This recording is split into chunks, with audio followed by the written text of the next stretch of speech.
is billing his re-election campaign as a fight to preserve democracy. Tonight, how that notion is going down with Trump supporters, as well as one.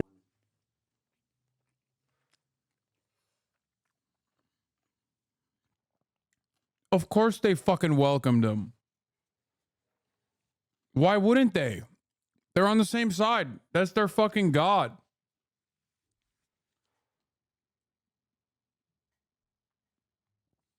In a post-Biden world, the Democratic Party's chances of winning elections is going to go higher. Unless they keep doing Biden-ass fucking reactionary realignments. In a post-Trump world, the Republican Party's chances are fucking cooked regardless. Why? Because the problems that the Republican Party currently faces is more holistic than the Democratic Party's issues. What do I mean by this?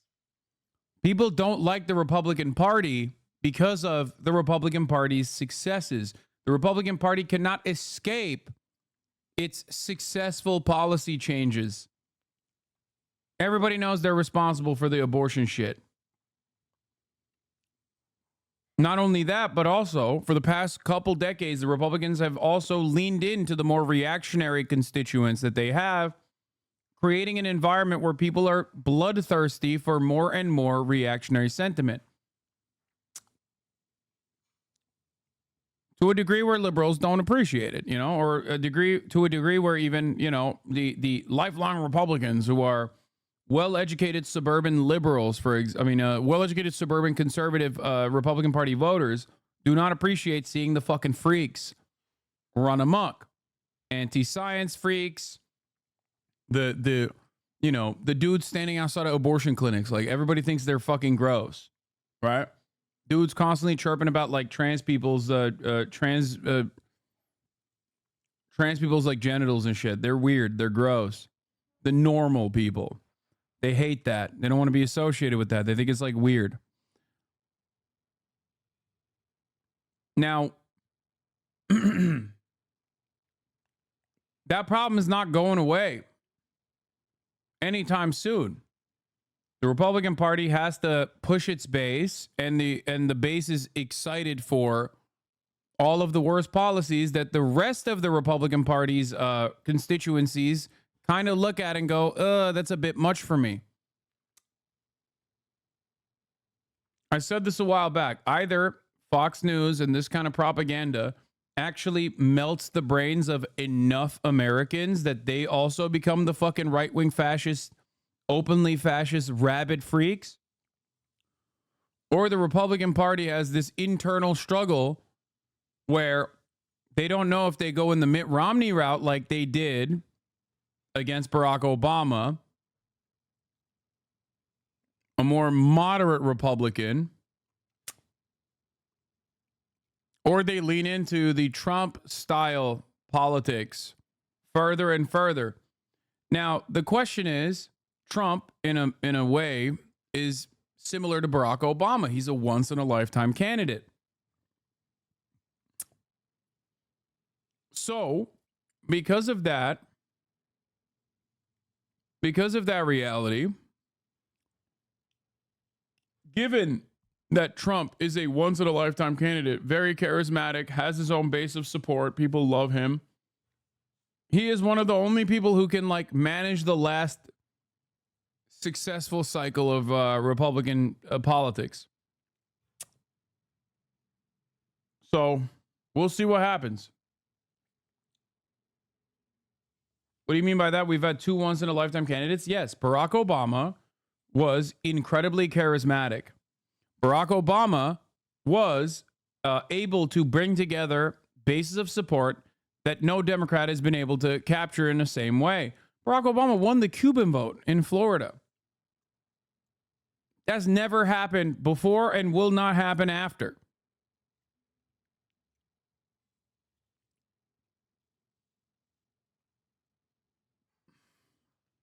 For Donald Trump, it's the same thing. He has like this way of capturing a lot of people's attention and even making them dream that he's a more moderate person, just like people dreamt that Barack Obama was a progressive person.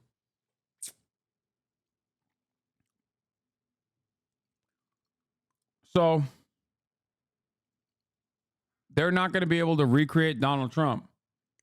Ron DeSantis is a perfect demonstration of not being able to recreate Donald Trump. If you focus too much on the policy front and you start doing groiper-ass policies like Ron DeSantis was doing, but you don't have the charisma to make that stick, then you're fucked.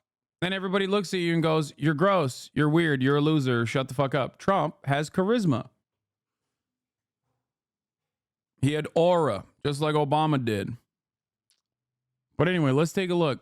These Trump supporters say U.S. isn't a democracy and they're okay with it. Author who's made describing how democracies fail her specialty. More from CNN's Donny O'Sullivan. What happens if Trump loses? I don't see him losing. I don't think he lost the last election, to be honest. Do you think he's going to win? Yes. Without a doubt. No doubt. What if he doesn't this time? What happens to the country? We're in trouble. We're in big trouble. We're done.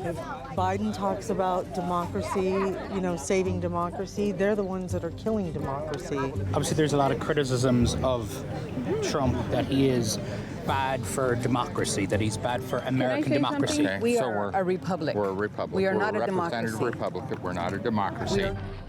One thing we've been hearing at Trump rallies like this over the past few months is that America isn't really a democracy. America's not a democracy, it's a republic. It's not a democracy. Okay, democracy is actually not as good as you think it is. But for centuries, America has celebrated its democracy. Democracy is worth dying for. Democracy remains the definition of political legitimacy. But some Republicans and pro-Trump media are pushing the idea that America is not a democracy. The United States of America is not a democracy. We are a constitutional republic. The United States of America is not a democracy. You don't want to be in a democracy. We are not a democracy. We are a republic. Is America a democracy? America is a democracy. It was founded as a democracy. I've heard a lot of conspiracy theories. I hear a lot of things out on the road. But to hear Americans, people who would describe themselves as patriots, say that America is not a democracy, that stopped me in my tracks. You are hearing people say America is not a democracy because there are people around Trump who want them to be saying that, who've been planting that narrative. Is America a democracy? Yes. No, I don't. I think Well, not we're right a now. republic. Ugh, dude, people fucking say, Republicans have been saying we're not a real democracy, we're a democratic republic, we're a republic always, dude. That's not new shit. What matters more is what they mean. And always, they've also technically said that because they are fascist. They were fascist, they still are fascist, that's it.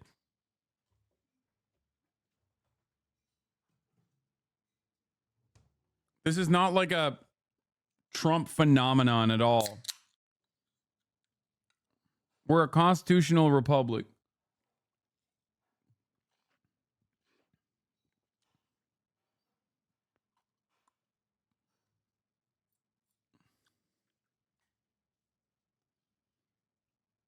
They did not say Democratic Republic not once in this vid. It doesn't matter. It still means democracy. And I'm not talking about democracy. I'm talking about democracy from a liberal sense, okay? It's not like, it's still the same. It's still democracy, as in majority rule, okay? When you think of like having the majority of people have their wishes met, that's what democracy is in the most reductive terms. A constitutional republic, or whatever the fuck you want to call it, is still under the literal different variants of democracy. Oh, sorry, we're not a democracy. We're a fucking parliament. Like, what the fuck do you mean? It doesn't matter. I mean, parliament is just one structure, but, you know. It's all semantics. Now, obviously, as a leftist myself, I don't think that America is a real democracy. I always say it's a theoretical democracy because a real democracy would genuinely change course when the majority of Americans feel upset about a certain thing, right? It is not a real democracy because that would be a proletarian democracy. It is simply a bourgeois democracy, as in an oligarchy.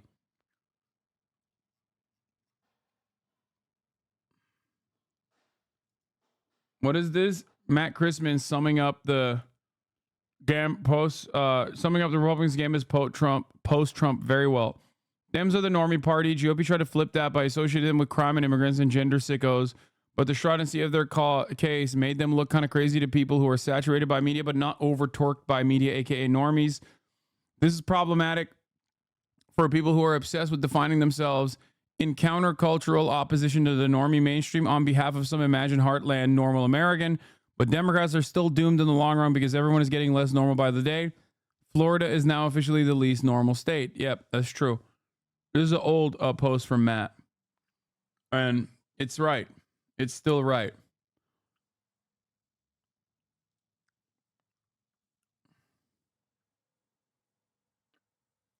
That is my assessment on the matter as well. What I basically described to you is quite similar to what he's saying, which is that it all kind of depends. If enough Americans get brain broken with the gender sicko shit, then we're totally fucked. Okay? Like beyond fucked.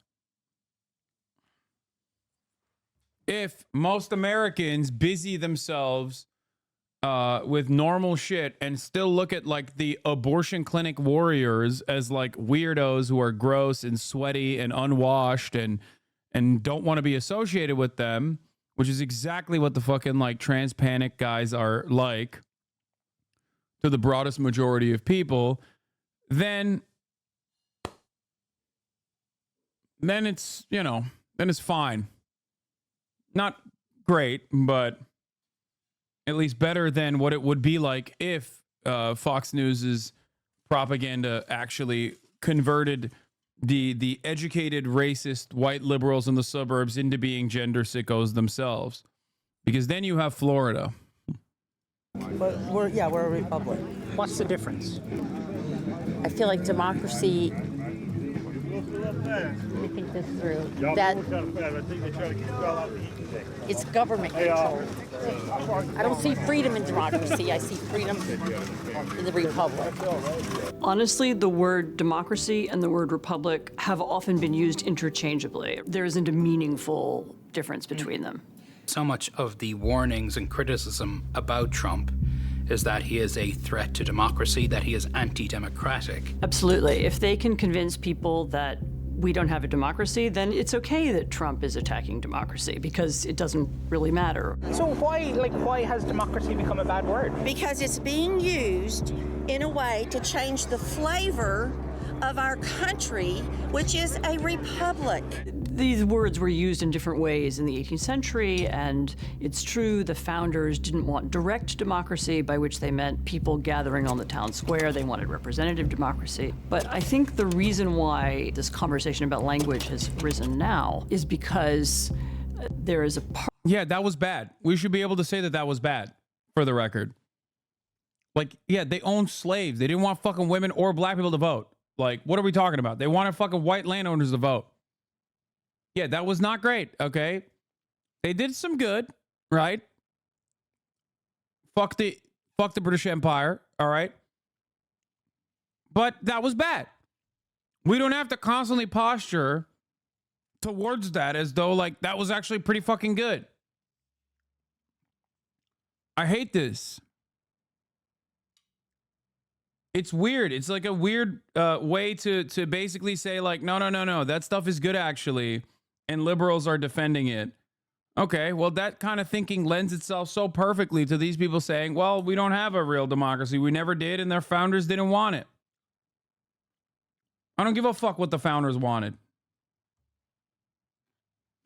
They're not gods. Fuck do you mean that's what the founders did? The founders had it all figured out.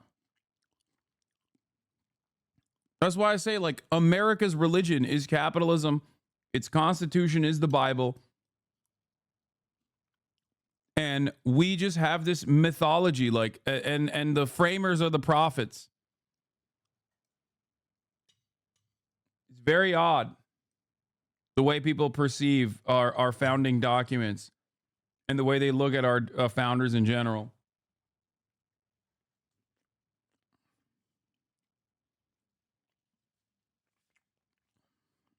Cultish.